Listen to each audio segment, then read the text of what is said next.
तपोभूमि classes पर मैं अवधेश भदौरिया आप सभी का स्वागत करता हूं। मध्य प्रदेश पटवारी भर्ती परीक्षा 2023 के लिए नए सिलेबस के अकॉर्डिंग मैं एक रणनीति यानी कि स्ट्रेटजी लेकर आया हूं। आप में से कई बच्चों की डिमांड थी कि सर सिलेबस बड़ा हो गया है, समय कम है, इसके लिए आप कुछ ऐसी रणनीति लेकर आइए ताकि हम सिलेक्शन तक पहुंच पाएं।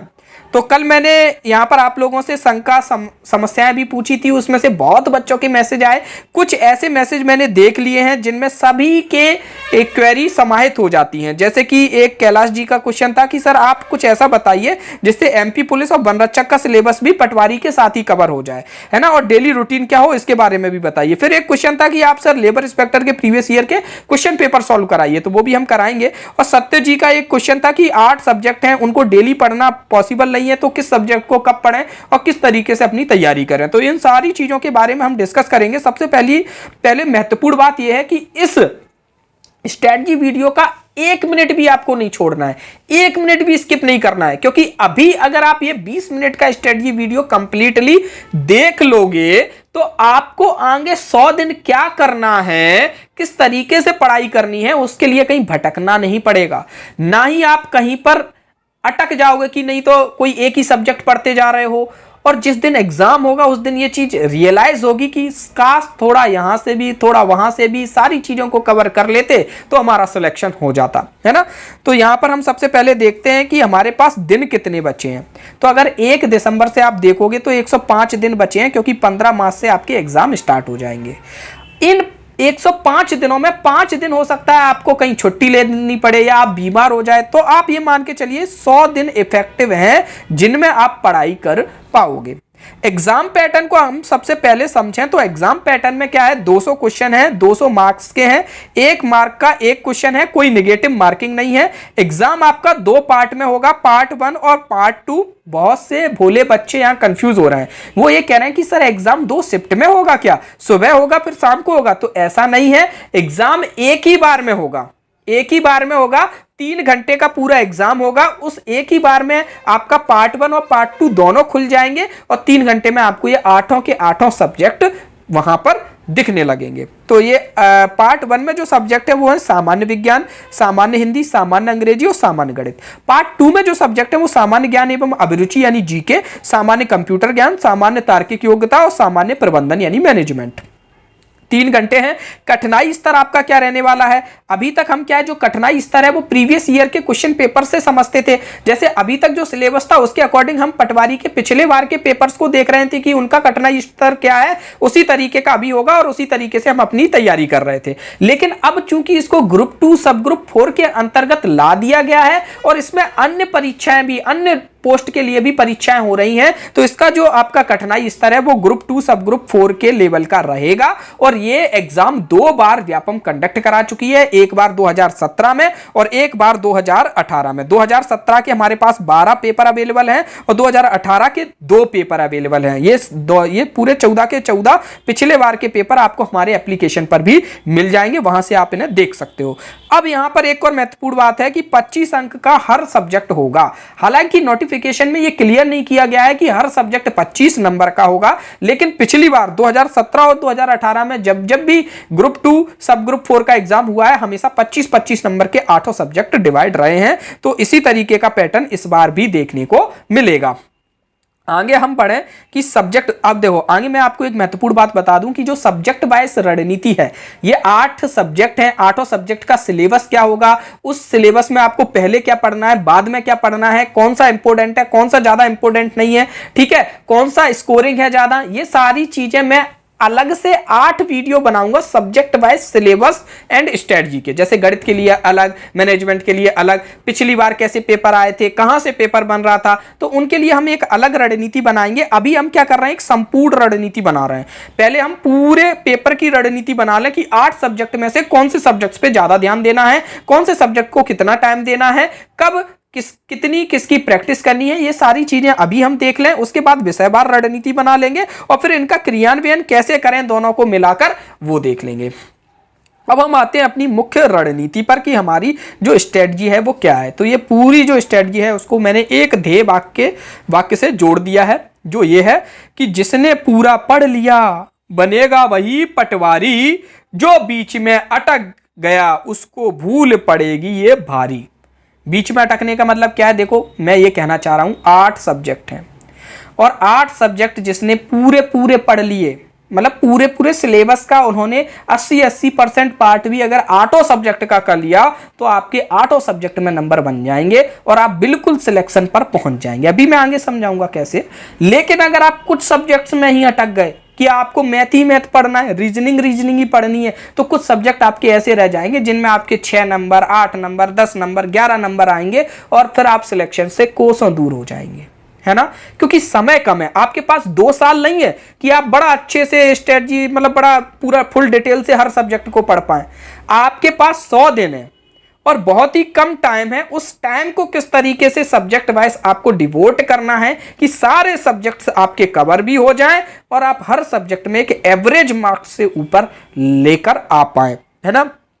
अब एक और महत्वपूर्ण बात है कि जो पटवारी की तैयारी कर लेगा अच्छे से, आप यकीन मान के चलिए उसका वन रक्षक में भी सिलेक्शन होगा, उसका आबकारी में भी सिलेक्शन होगा, उसका पुलिस आरक्षक में भी सिलेक्शन होगा और जो भी पीवी के एग्जाम होंगे सब में वो सिलेक्शन के क्राइटेरिया तक तो पहुंच ही रहा होगा। क्योंकि अब इसका सिलेबस ऐसा हो चुका है कि पीवी का कोई अन्य भी एग्जाम हो जहां पर स्पेशल एजुकेशन ना मांगी गई हो तो उन सभी एग्जाम्स को ये सिलेबस कवर करता है। तो अगर एक बार आपकी इसकी अच्छी तैयारी हो गई तो आप ये मान के चलिए कि आप आगे भी 2-3 नौकरी ले लोगे, है ना। तो आगे हम देखते हैं 100 दिन की स्ट्रेटजी के बारे में समझ लेते हैं। क्योंकि हमने देखा है कि 105 दिन है, 5 दिन तो हमने निकाल दिए, आपके छुट्टी या बीमार हो गए, कुछ भी हो गया, कोई शादी वगैरह आ गई, उसमें आपको अर्जेंटली जाना ही पड़ा। तो 100 दिन की अगर मैं स्ट्रेटजी आपको बताऊं तो मैं आपको यहाँ पर सेल्फ स्टडी के बारे में बताता हूं कि एक बहुत अच्छा कैंडिडेट जो बिल्कुल कंटिन्यूअस है और जो काफी समय निकाल पा रहा है तो वो सेल्फ स्टडी के लिए 8 घंटे पर डे जरूर निकाल सकता है। मान लेते हैं कि 4 घंटे उसको कोचिंग में लग गए या कहीं पर वो पढ़ रहा है वहां पर लग गए, तो 8 घंटे तो आपको निकालने ही निकालने हैं प्रतिदिन। अगर आप 8 घंटे निकाल लोगे तो 100 दिन में आपके पास कितने घंटे हो जाएंगे? 800 घंटे हो जाएंगे। बिल्कुल गणितीय रूप से हम यहाँ पर ये स्ट्रेटजी डिस्कस करेंगे तो आपको काफ़ी चीज़ें क्लियर हो जाएंगी कि किस सब्जेक्ट को कितना समय देना है। आपके पास टोटल 800 घंटे हैं अगर आप बिल्कुल नियमित चलते हैं तो, है ना। अब इन 800 घंटों को आपको 3 जगह डिवाइड करना है। एक तो स्टडी में, कोई भी सब्जेक्ट शुरुआत से अपन पढ़ते हैं उसको स्टडी बोला है मैंने। फिर प्रैक्टिस में आप एमसीक्यूज लगा रहे हैं, मिनी टेस्ट लगा रहे हैं, फुल लेंथ टेस्ट लगा रहे हैं, वो आपका प्रैक्टिस टाइम हो गया। फिर आपका रिवीजन टाइम। ये तीनों ही जरूरी हैं। अगर आपने इन तीनों में से किसी भी एक को मिस कर दिया तो आप यकीन मान के चलिए आप सिलेक्शन तक नहीं पहुंच पाएंगे। आपने केवल पढ़ाई की, प्रैक्टिस नहीं की तो आपको ये आइडिया ही नहीं लग पाएगा कि क्वेश्चंस किस तरीके से आते हैं और हम वहां पर कहां पर फंसते हैं।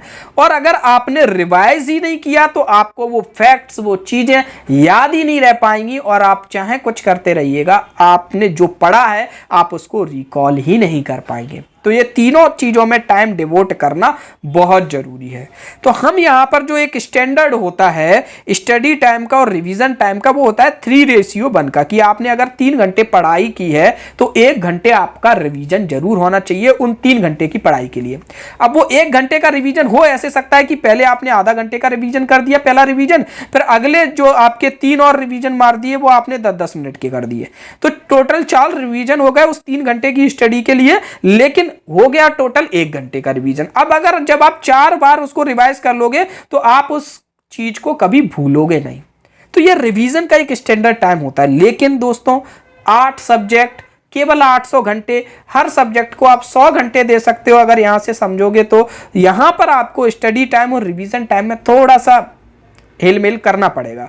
ठीक है, हम यहां पर एक काम कर लेते हैं, 4:1 में स्टडी टाइम और रिवीजन टाइम को बना लेते हैं, क्योंकि हमारा एग्जाम भी तुरंत ही है। ये नहीं है कि 1 साल बाद एग्जाम है तो हमको बहुत ज्यादा रिवीजन्स करने पड़े, है ना। तो हम 4:1 में अपना रिवीजन और स्टडी टाइम और रिवीजन टाइम डिवाइड कर लेंगे और स्टडी और रिवीजन टाइम और प्रैक्टिस का जो रेशियो रखेंगे वो 5:3 रखेंगे। क्योंकि दोस्तों जो वनडे एग्जाम होते हैं, जहां पर एमसीक्यूज आते हैं, जहां पर ऑब्जेक्टिव क्वेश्चंस आते हैं, वहां पर प्रैक्टिस करना बहुत जरूरी है। क्योंकि आप प्रैक्टिस करोगे तब आपको आइडिया लगेगा कि किस तरीके के क्वेश्चन एग्जाम में आते हैं, हमने जो स्टडी किया है उससे जो क्वेश्चन एमसीक्यूज के फॉर्मेट में बन रहे हैं उनको हम टैकल कर पा रहे हैं कि नहीं कर पा रहे हैं, है ना। जब आप डेली प्रैक्टिस करते हो तो आपको आइडिया भी लगता है कि जब हम पढ़ रहे होते हैं तो हमको किन चीजों पर ज्यादा फोकस करना चाहिए और किन पर ज्यादा फोकस नहीं करना चाहिए, कहां से एमसीक्यूज तैयार किए जा सकते हैं, कहां से नहीं तैयार किए जा सकते। इसलिए मैंने यहां पर प्रैक्टिस पे काफी ज्यादा टाइम आपको डिवोट करने के लिए बोला है। तो यहां 5:3 है। अगर इस तरीके से हम देखें तो हमारा जो स्टडी टाइम और रिवीजन टाइम टोटल जो होता है वो 500 घंटे हो जाएगा और प्रैक्टिस टाइम हमारा कितना हो जाएगा, प्रैक्टिस टाइम हमारा हो जाएगा 300 घंटे और जो रिवीजन टाइम हमारा है वो हो जाएगा 100 घंटे और स्टडी टाइम हो जाएगा 400 घंटे। तो यहां से अगर आप समझोगे कि आपका स्टडी टाइम, आपको पढ़ाई कितने घंटे करनी है पूरे पटवारी एग्जाम के लिए 400 घंटे और आपके सब्जेक्ट कितने हैं 8, यानी कि हर सब्जेक्ट के लिए औसतन आपके पास 50 घंटे हैं। अब कुछ सब्जेक्ट को आप 60 घंटे दे दोगे तो कुछ सब्जेक्ट को 40 घंटे, इधर उधर एडजस्ट आपको करना ही पड़ेगा अपनी खुद की एबिलिटीज के हिसाब से। रिवीजन के लिए 100 घंटे और प्रैक्टिस के लिए 300 घंटे। अब 300 घंटे में भी 2 तरीके की आपको प्रैक्टिस करनी है, उसके बारे में हम आपको बताते हैं। देखो, सबसे पहले हम प्रैक्टिस के बारे में ही बात करते हैं कि 200 घंटे की तो आपको डेली प्रैक्टिस यानी कि मिनी टेस्ट जो होते हैं ना, छोटे छोटे, जैसे मैनेजमेंट के एक टॉपिक पढ़ा उस पर 10 क्वेश्चन, 15 क्वेश्चन, 20 क्वेश्चन का एक मिनी टेस्ट है वो आपने कवर कर लिया। आपने मैथ पढ़ा उसके 10 क्वेश्चन का एक मिनी टेस्ट आपने कवर कर लिया, तो वो आपके डेली प्रैक्टिस हो गए। और एक होता है फुल लेंथ टेस्ट जो आपका 200 नंबर का पूरा टेस्ट है। जब तक आप उसको नहीं लगाओगे तो आप जो एग्जाम हॉल में टाइम मैनेज कैसे किया जाता है वो नहीं समझ पाओगे। आपको ये पता नहीं चलेगा कि हमारे किस सब्जेक्ट में कम नंबर आते हैं, किस सब्जेक्ट में हम आसानी से नंबर बढ़ा सकते हैं, है ना। जैसे किसी सब्जेक्ट में आपके 6 या 7 नंबर ही आ रहे हैं तो आपको पता है कि जल्दी 15 तक पहुंच सकते हैं, तो आपको वो चीजें पता चल जाएंगी। तो 20 तो फुल लेंथ टेस्ट आपको लगाने ही चाहिए और 200 घंटे की आपकी डेली प्रैक्टिस टोटल होनी ही चाहिए। सबसे पहले मैं आपको फुल लेंथ टेस्ट के बारे में बात कर लूं कि देखो, टेस्ट लगाना एक अलग बात है और टेस्ट से कुछ सीखना एक अलग बात होती है। जैसे कि आपका 3 घंटे का टेस्ट है तो एक टेस्ट लगाने में आपको 3 घंटे तो लगेगा ही। हो सकता है आप धीमे धीमे प्रैक्टिस करके 2 घंटे में ही टेस्ट निपटा दें। उसके बाद जो आपका एनालिसिस का पार्ट है वो 2 घंटे का जरूर होना ही चाहिए मिनिमम। एक अच्छा स्टूडेंट तो मुझे लगता है 3 घंटे के टेस्ट को वो 3 से 4 घंटे में एनालिसिस कर पाएगा। एनालिसिस क्या होता है कि ये देखना कि हमसे कौन सा सब्जेक्ट बन रहा है, जो सब्जेक्ट बन रहा है उसमें भी कौन से टॉपिक हमारे स्ट्रॉन्ग है, कौन से टॉपिक हमारे वीक है, हम क्या गलती करते हैं, उन सारी चीजों की एक नोटबुक होनी चाहिए कि हमसे ये गलती होती है, ये वाली गलती अगले टेस्ट में नहीं करना है ना। तो ये एनालिसिस आपके लिए मस्ट है। तो यहां से अगर आप देखोगे एक टेस्ट में आपको 5 घंटे औसतन लगेंगे, 20 टेस्ट में आपको 100 घंटे लगेंगे। तो फुल लेंथ टेस्ट के लिए मैंने आपको 100 टेस्टों के लिए यहां पर कवर करके रखा है कि आप 100 टेस्ट जरूर दो।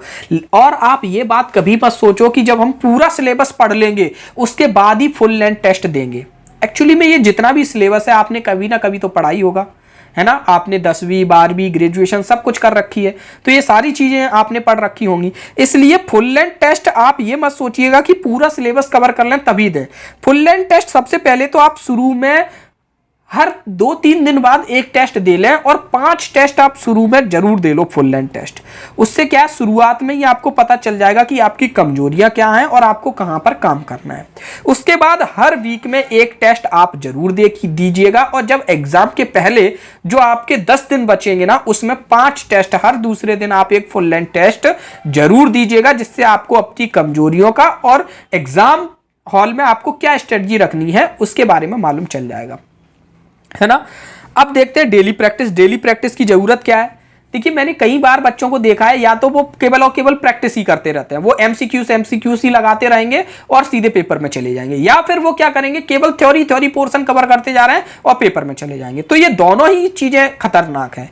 आपको यहाँ दोनों के बीच में सामंजस्य बिठाना है। पहले आपको थ्योरी पढ़नी है, फिर आपको कुछ प्रैक्टिस करनी है। प्रैक्टिस के हिसाब से आपको दोबारा थ्योरी पे जाना है कि अब आप जब प्रैक्टिस करते हो ना, आप एमसीक्यूज लगाते हो तो आपको पता चलता है कि किस तरीके के क्वेश्चंस थ्योरी के किस पोर्शन से बनते हैं। तो जब आप थ्योरी पढ़ रहे होते हैं तब आपका माइंड और अटेंटिव हो जाता है कि इस पोर्शन से तो आपका एमसीक्यू बन सकता है ना। तो ये जरूरत बहुत है डेली प्रैक्टिस की, और डेली प्रैक्टिस से रिवीजन भी होता है। और चीजें रिकॉल होती हैं। डेली प्रैक्टिस में जैसे कोई एक क्वेश्चन आया ना तो उससे आपका पूरा टॉपिक रिकॉल हो गया कि हाँ ये बताया था। तो रिवीजन के लिए भी डेली प्रैक्टिस बहुत जरूरी है ना। अब हर सब्जेक्ट की डेली प्रैक्टिस जरूरी है क्या, ये चीज भी समझना बहुत जरूरी है। अब जैसे मान के चलिए मेरा मैथ स्ट्रांग है और मैं डेली मैथ की ही प्रैक्टिस किए जा रहा हूं, तो कोई जरूरी है क्या उसमें, कोई जरूरत नहीं है। अगर मैंने फुल लेंथ टेस्ट लगाया और मुझे लगता है कि 3 घंटे कम पड़ रहे हैं, 3 घंटे में मैं पूरा पेपर ही नहीं कर पा रहा हूं, मैथ का पोर्शन रीजनिंग का पोर्शन काफी ज्यादा टाइम ले रहा है, तो मैं वहां पर मैथ और रीजनिंग की प्रैक्टिस कर सकता हूं। थोड़ा ज्यादा मैथ और रीजनिंग की प्रैक्टिस कर दूंगा कि ताकि मेरा टाइम बचे। जब मुझे लगता है कि मैथ और रीजनिंग मैं कर भी लेता हूं और टाइम भी थोड़ा ज्यादा लगता है लेकिन फिर भी मैं 3 घंटे में पूरा पेपर कवर कर लेता हूं, तो मैं मैथ और रीजनिंग की प्रैक्टिस पर ज्यादा टाइम वेस्ट नहीं करूंगा, है ना। तो इस तरीके की आपकी स्ट्रेटजी होनी चाहिए, क्योंकि अगर आप 1 घंटे किसी ऐसे सब्जेक्ट को दे रहे हैं जो आपको पहले से ऑलरेडी आता है, तो कहीं ना कहीं आप दूसरी जगह पर मात खा रहे हो जहां से आप 1-2 नंबर बढ़ा सकते थे उस 1 घंटे में, है ना। तो ये चीज हमेशा ध्यान रखनी है कि किसकी प्रैक्टिस करनी है। ये नहीं कि हमारा मन होता है, हमको रीजनिंग की प्रैक्टिस करना अच्छा लगता है तो उसी में लगे पड़े हैं, है ना, ऐसा नहीं करना है आपको। अब यहाँ पर हम बेहद ही महत्वपूर्ण बात करें कि समय का बंटवारा देख लें, तो पहले तो मैं आपको मोटा माटी बता दूं कि 400 घंटे हैं, 8 सब्जेक्ट हैं, 50 घंटे हर सब्जेक्ट पर स्टडी के लिए आप दे सकते हो। 50 घंटे का एवरेज है। अब इसका मतलब ये नहीं है कि आपने बिल्कुल एकदम बना लिया टाइम टेबल की 50-50 घंटे ही देना है। आपका कोई पोर्शन स्ट्रांग हो सकता है, आपको कंप्यूटर की बहुत अच्छी नॉलेज हो सकती है, आपको लगता है कि 10 घंटे में ही रिवीजन करके हम खत्म कर देंगे, या फिर आपको लगता है कि रीजनिंग तो हम कर ही लेंगे, कोई दिक्कत नहीं है, तो आप उसमें 50 की जगह 20 घंटे ही दीजिए। लेकिन आपको लगता है कि मैनेजमेंट नया आया है, इसको थोड़ा ज़्यादा स्टडी करके इसमें नंबर्स हम ला सकते हैं, तो आप उसमें 70 घंटे कर दीजिए। मतलब आपको पता है कि एवरेज के अप डाउन करके ही, एक दूसरे सब्जेक्ट का टाइम इधर उधर सेट करके ही आपको स्ट्रेटजी बनानी है ना। अब 100 घंटे आपके पास रिवीजन के लिए हैं और 8 सब्जेक्ट हैं, तो हर सब्जेक्ट का रिवीजन आप 12.5 घंटे दे सकते हैं हर सब्जेक्ट के लिए। अब रिवीजन की भी स्ट्रेटजी होती है कि शुरू में करें या आखिरी में करें। देखो, शुरू से ही रिवीजन करते चलना है।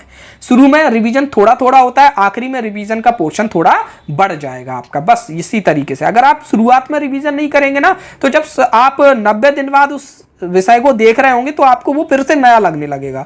तो रिवीजन को आप 3 या 4 हिस्सों में डिवाइड कर दीजिए कि हर टॉपिक का 3 या 4 बार रिवीजन हो जाए, भले तक हमने छोटे छोटे पोर्शन में उसको रिवाइज किया हो, है ना। अब हम डेली प्रैक्टिस की बात करें तो 200 घंटे हैं आपके पास डेली प्रैक्टिस के लिए। फुल लेंथ टेस्ट मैंने अलग कर दिया इसमें, और 8 सब्जेक्ट इस तरीके से 25 घंटे की आप प्रैक्टिस कर सकते हो हर सब्जेक्ट पे, है ना। अब इसी में आप क्या है, कम या ज्यादा भी कर सकते हो। किसी सब्जेक्ट की आपको प्रैक्टिस कम करनी है जो आपका पहले से स्ट्रांग है, तो उसका समय आप दूसरे जो आपका वीक पोर्शन है उसको दे सकते हो, है ना। आपको पहले से ये जो डेटा है, ये मैं क्यों बता रहा हूं, ये मैं इसलिए बता रहा हूं ताकि आप लोग कहीं ऐसा ना करें कि एक ही सब्जेक्ट, जैसे मान के चलिए आपने मैथ का ट्यूशन ही लगा लिया, है ना। ट्यूशन पे डेली 1 घंटा दे रहे हो और 1.5 से 2 घंटा आप घर पे होमवर्क में दे रहे हो, पर डे 3 घंटे आप मैथ पे दे रहे हो, 100 दिन में 300 घंटे दे दिए। यानी कि सिलेक्शन से आप कोसों दूर हो गए, केवल इस वजह से क्योंकि 800 घंटे थे आपके पास, 300 घंटे आपने मैथ को डिवोट कर दिए। तो ये भूल ना हो जाए, इसलिए मैं ये स्ट्रेटजी बना रहा हूं, है ना। हालांकि मैं मैथ का ही टीचर हूं, नुकसान खुद का ही कर रहा हूं, लेकिन ये स्ट्रेटजी सही बात है, ये मतलब आपको करना ही पड़ेगा। अब इस सबसे महत्वपूर्ण बात पर हम आते हैं कि शुरुआत कैसे करें। तो देखो, शुरू जो आपको करना है, सबसे पहले आपको क्या 15 अंक की तैयारी कर लेनी है। हर सब्जेक्ट में अगर आपके 15 नंबर आ गए ना, तो आप क्या है 120 नंबर पर तो पहुंच ही जाओगे। और उसके बाद आपके 3 सब्जेक्ट मान के चलिए बहुत ही ज्यादा वीक हैं, जिनमें आपको कुछ नहीं आता, तो 5 सब्जेक्ट तो आपके ठीक ठाक ही होंगे ना। तो उन 5 सब्जेक्ट में जैसे 15-15 तो आ ही गए सब में, तो 10-10 नंबर बचे, तो 5 सब्जेक्ट में टोटल नंबर कितने बचे, 50। उन 50 में से 35 और ले आना, आ जाएंगे 155, और 155 पे पटवारी पोस्ट आपको मिल जाएगी, ये मैं आपको गारंटी दे रहा हूं। अगर एग्जाम का लेवल वही रहा तो 155 पे आपकी पोस्ट क्लियर है। अब यहां पर मैं ये क्यों कह रहा हूं कि सर कि आप 15 अंक की तैयारी पहले करो, क्योंकि ये आसान है। ये आसान किस तरीके से है, जैसे मान के चलिए मैनेजमेंट एक नया सब्जेक्ट जुड़ा, अगर आप उसमें तुक्के भी मार के आओगे तो 6-7 नंबर तो आपके एवरेज आ ही जाएंगे, 25 में से 1/4 कर देंगे तो। अब अगर हमको उसमें 15 नंबर तक पहुंचना है, तो हमें पता है कुछ मेजर टॉपिक हैं 3 या 4 जिनको हम 5-6 घंटे अगर दे देंगे तो हम 15 नंबर तक आराम से पहुंच जाएंगे। तो सबसे पहले आपका जो फेवरेट सब्जेक्ट है उसको छोड़कर ऐसे सारे सब्जेक्ट्स कवर करो। ये पूरे 8 के 8 सब्जेक्ट को इस तरीके से तो कवर कर ही लो कि हर सब्जेक्ट में 15-15 नंबर मेरे आ जाएं। इनको आप आसानी से अगले 15 से 20 दिनों में कर सकते हो। अगले 1 महीने में आप अपनी 15 नंबर की तैयारी आराम से कर सकते हो कि हर सब्जेक्ट में 15-15 नंबर आपके तैयार हैं। इंग्लिश आपको चाहे पढ़ना भी नहीं आती होगी तो भी कुछ रूल्स आप याद करके 15 नंबर तक वहां आसानी से पहुंच सकते हो। 15 नंबर के बाद की जर्नी थोड़ी कठिन होती है, तो वो कठिन जर्नी है वो आप अपने फेवरेट सब्जेक्ट में लगा सकते हो, है ना। जो वीक सब्जेक्ट है उसमें फिर 15 के बाद की तैयारी ज्यादा कठिन हो जाएगी, तो उसको आप छोड़ देना कि हाँ हमने 15 तक की तो कर ली ना। लेकिन अगर आप अपने फेवरेट सब्जेक्ट में ही पड़े रह जाओगे तो आप क्या है वो 15 नंबर की भी तैयारी नहीं कर पाओगे। अब हम यहां पर अगले महत्वपूर्ण बिंदु पर पहुंचते हैं कि पहले कौन सा सब्जेक्ट पढ़ें। पहले कौन सा सब्जेक्ट पढ़ें, तो यहां पर मैंने एक फॉर्मूला तैयार किया है, बाई वैल्यू। बाई का मतलब है यील्ड, यील्ड यानी कोई चीज की उत्पादकता, यील्डिंग वैल्यू। तो बाई वैल्यू मैंने फॉर्मूला बनाया स्कोर अपॉन टाइम, कि आप किसी भी सब्जेक्ट को कितना स्कोर आपने जैसे मान के चलिए 2 घंटे का टाइम दिया किसी सब्जेक्ट को पढ़ने में, और उस 2 घंटे से अगर आपका 1 नंबर कवर हो रहा है तो आपकी वाई वैल्यू कितनी हो जाएगी 0.5, यानी 1 घंटे में आधा नंबर की तैयारी आपकी हो गई। तो आप ये सोचिए कि आपको पहले कौन सा सब्जेक्ट पढ़ना चाहिए। तो आपको पहले कौन सा सब्जेक्ट पढ़ना चाहिए, आपको पहले वो सब्जेक्ट पढ़ना चाहिए जिसकी बाई वैल्यू हाई है। अगर किसी सब्जेक्ट की बाई वैल्यू ज्यादा होगी तो आपको पहले वही सब्जेक्ट पढ़ना चाहिए कि नहीं। जैसे मान के चलिए कि गणित पे मैंने 5 घंटे पढ़ाई की और 2 नंबर मेरे तैयार हो गए 5 घंटे में, तो इसकी जो आपकी बाई वैल्यू है वो 0.4 हो जाएगी, यानी 1 घंटे में 0.4 नंबर की तैयारी हुई। वहीं पर मान के चलिए आपने मैनेजमेंट 5 घंटे पढ़ा और 5 नंबर की आपकी तैयारी हो गई, तो इसकी बाई वैल्यू कितनी हो गई 1 हो गई। यानी कि इसकी गणित की तुलना में अगर आप मैनेजमेंट को पढ़ रहे हो 5 घंटे तो आपको ज्यादा आउटपुट मिल रहा है। तो जिसकी बाई वैल्यू हाई है पहले उस सब्जेक्ट को पढ़ें। मैं ये नहीं कह रहा हूं कि आप गणित को छोड़ दें, कोई भी सब्जेक्ट छोड़ना नहीं है, लेकिन पहले किस सब्जेक्ट को पढ़ना है यह समझ लेना है। जिसकी बाई वैल्यू हाई है पहले उस सब्जेक्ट को कवर करो। अब बाई वैल्यू भी हमेशा हाई नहीं रहती। अभी मैनेजमेंट आपके लिए नया नया है, अभी मैनेजमेंट में आप 0 हो मान के चलो, तो अभी आप शुरुआत में 5 घंटे पढ़ोगे 5 नंबर का कवर हो जाएगा, फिर आप 10 घंटे पढ़ोगे तो 5 नंबर का कवर हो जाएगा, फिर आप 20 घंटे पढ़ोगे तब जाके 5 नंबर का कवर होगा, है ना। तो इसी तरीके से जैसे गणित है, गणित में मान के चलिए आप अच्छे हो और आज की डेट में 20 नंबर आपके नॉर्मली 25 में से आ जाते हैं, तो ये 5 नंबर बढ़ाने के लिए अब आपको ज्यादा टाइम देना पड़ेगा। तो जब लास्ट में आपकी बाई वैल्यू आएगी गणित के लिए वो ज्यादा हो जाएगी, तो आप उसको वहां पर स्टॉप करके दूसरे सब्जेक्ट से नंबर को उठा सकते हैं, यानी दूसरे सब्जेक्ट को पहले शुरू कर सकते हैं। तो आपको यही देखना है। और अगर हम एवरेज बाई वैल्यू की बात करें इस एग्जाम के लिए तो 200 नंबर हैं, 400 घंटे हैं आपके पास स्टडी करने के लिए, यानी आधे नंबर का आधा नंबर प्रति घंटे, यानी कि 1 अंक 2 घंटे में। अगर 2 घंटे पढ़ाई करके आप 1 अंक बना रहे हो तो इस एग्जाम के लिए सुटेबल है। ये आपका एवरेज बाई वैल्यू है। तो अगर इससे ज्यादा बाई वैल्यू किसी टॉपिक की है, किसी सब्जेक्ट की है, तो आप पहले उसको कवर करो। आपको लगता है कि साइंस में अगर आप सेल का टॉपिक पढ़ लोगे तो 4 क्वेश्चन बनते ही हैं इस टॉपिक से। आपको पता है इस टॉपिक को आप 2 घंटे में कवर कर लोगे तो 4/2 यानी कि 2 नंबर, यानी 2 की बाई वैल्यू है, यानी कि एवरेज से जस्ट डबल है। तो आप इसको पहले करोगे कि नहीं, इसको पहले करोगे। इसकी तुलना में अगर आपको लगता है कि परसेंटेज से आपके 2 सवाल आ जाएंगे लेकिन परसेंटेज आपका कंप्लीटली 5 घंटे में खत्म होगा, तो 2/5 यानी कि बाई वैल्यू 0.4 है, तो आप पहले परसेंटेज पढ़ना प्रेफर करोगे या पहले सेल का चैप्टर खत्म करना प्रेफर करोगे। तो आपको पहले सेल का चैप्टर खत्म करना चाहिए, है ना। तो ये मैं समझाना चाहता हूं कि टॉपिक वाइज, सब्जेक्ट वाइज जिसकी भी बाई वैल्यू ज्यादा है पहले उसको कवर करना है आपको। अब मैं अपने हिसाब से एक जो नॉर्मल स्टूडेंट होता है, पीवी का स्टूडेंट है जो पहले से तैयारी कर रहा है, उसके लिए हाई बाई वैल्यू इस टाइम किस सब्जेक्ट की होगी, तो इस टाइम तो उसके लिए मैनेजमेंट की होगी, क्योंकि मैनेजमेंट में अब वो बिल्कुल 0 है। जितना ज्यादा पढ़ता जाएगा, शुरुआत में कुछ चीजें तो बेसिक ही आती है ना, कोई भी एग्जाम हो, इजी, मॉडरेट और हार्ड 3 लेवल के क्वेश्चन होते हैं, तो कम से कम इजी लेवल के क्वेश्चन तो वो जल्दी कवर कर सकते हैं। तो मैनेजमेंट हो गया, कंप्यूटर हो गया, हिंदी हो गए, इंग्लिश हो गए, इनकी वाई वैल्यू थोड़ी हाई होती है। जैसे संधि है, हमने संधि को पढ़ लिया एक बार, 1 घंटे पढ़ लिया, हमको पता है 1 या 2 नंबर आएगा, कवर हो जाएगा। समास है, पढ़ लिया, कवर हो जाएगा, है ना। इसी तरीके से इंग्लिश है कि एरर डिटेक्शन के ये 30 रूल पढ़ लिए तो ये 4 या 5 नंबर कवर हो जाएंगे। पैसिव वॉइस पढ़ लिए तो 2 नंबर कवर हो जाएंगे।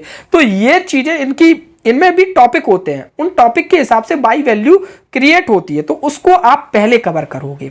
अब जीके है, तो जीके में आप सोचो कि हमको पॉलिटी का क्वेश्चन फोड़ना है, हमें पता है कि पॉलिटी के 3 क्वेश्चन आने वाले हैं, लेकिन उसके लिए आपको 30 घंटे कम से कम पढ़ना पड़ेगा, तब आप जाके पॉलिटी का क्वेश्चन बना पाओगे। करंट अफेयर्स आपको बहुत सारी पढ़नी पड़ेगी, तब आप 2 घंटे का कर पाओगे, है ना। अब आपको कोई ये सजेशन दे कि करंट अफेयर्स के 2 क्वेश्चन आएंगे, आप डेली करंट अफेयर्स की 1 घंटे की क्लास देखो, तो आपको क्या है 100 क्लास देखनी पड़ेगी, क्योंकि आपके पास 100 दिन का समय है, 100 घंटे का टाइम दे दोगे 2 क्वेश्चन के लिए, तो ये तो आप बेवकूफी कर रहे हो ना, अपने टाइम को किल कर रहे हो, तो वो आपको नहीं करना है ना। जीके हो गया, मैथ हो गया, साइंस हो गया, रीजनिंग हो गया, इनकी वाई वैल्यू थोड़ी हाई रहती है, और इनमें से जितना जो एवरेज है, एवरेज मार्किंग तो आप लोगों की आ जाती होगी इन सब्जेक्ट में, क्योंकि आप पहले से भी तैयारी कर रहे हो, है ना। तो पहले इन जो ऐसे सब्जेक्ट जो नए हैं उनमें आप एवरेज मार्किंग तक पहुंच जाओ, फिर आप वाई वैल्यू के कंसेप्ट के हिसाब से चैप्टर्स ढूंढो, और जो हाई वाई वैल्यू वाला चैप्टर है उसको पहले कवर करो, उसको पहले फोड़ो आप, है ना। अब चलो अब आते हैं आखिरी पोर्शन पे, डूज एंड डोंट्स। क्या क्या चीजें करनी ही करनी है और क्या क्या चीजें बिल्कुल नहीं करनी है। जैसे हाई वाई वैल्यू वाले सब्जेक्ट पहले कवर करने, सब्जेक्ट और टॉपिक दोनों, सारे सब्जेक्ट पढ़ने हैं, कोई भी सब्जेक्ट छोड़ना नहीं है। शॉर्ट डेज की हिसाब से अपना सब्जेक्ट वाइज स्टडी प्लान तैयार करना है।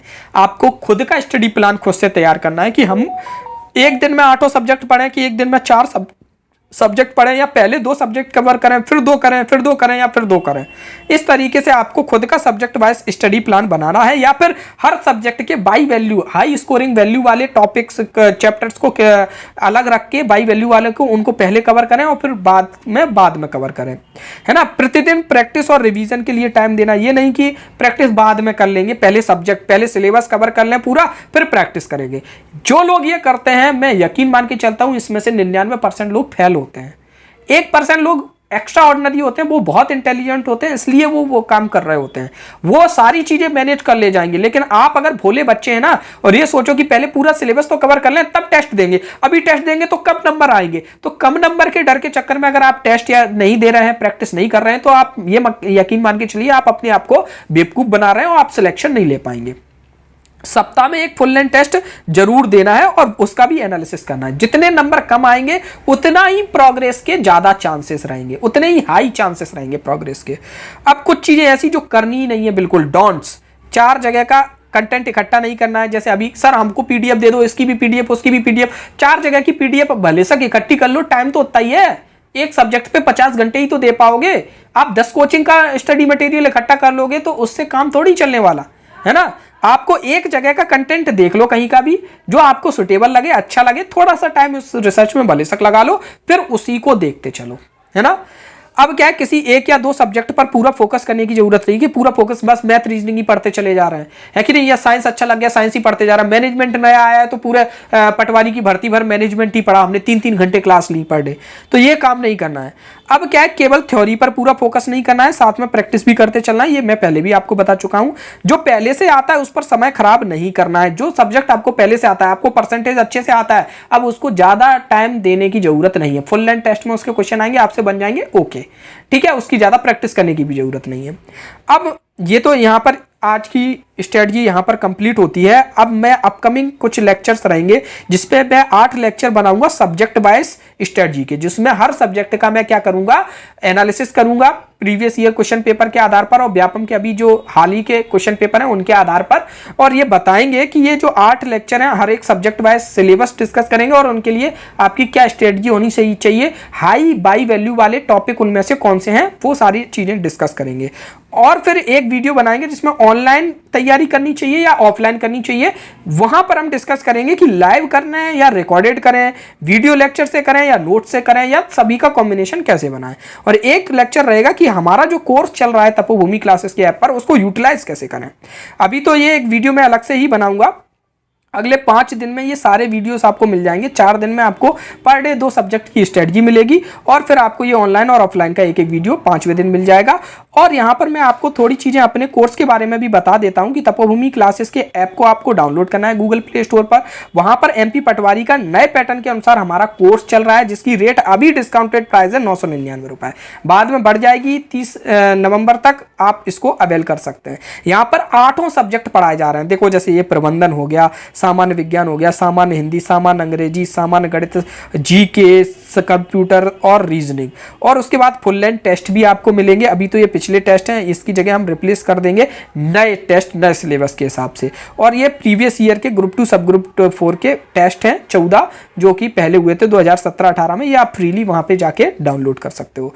अब यहाँ पे मैं एक और चीज आपको बता दूं कि धीमे धीमे हमने यहाँ पर रिकॉर्डेड जो भी क्लासेस हैं उनको अपलोड कर दिया है। कुछ क्लासेस हमारी लाइव भी चल रही हैं और जो क्लासेस अभी हम भविष्य में लाइव लेंगे उनके नोट्स हमने पहले से ही डाल दिए हैं। जैसे साइंस है तो साइंस के देखिए PDF नोट्स 35, फिजिक्स के 12 सब्जेक्ट के नोट्स हमने पहले ही दे दिए हैं। तो उन नोट्स को आप देख लेंगे कि कौन कौन सी चीजें हमको पहले से आती हैं, कौन कौन सी चीजें हमको नहीं आती हैं, तो उन्हीं की क्लास में जाके उनको उसी तरीके से कवर कर पाएंगे, जिससे आप कम समय में ज्यादा चीजों को कवर कर पाएंगे। हर टॉपिक जो कवर कराया गया उसके टेस्ट भी हैं, है ना।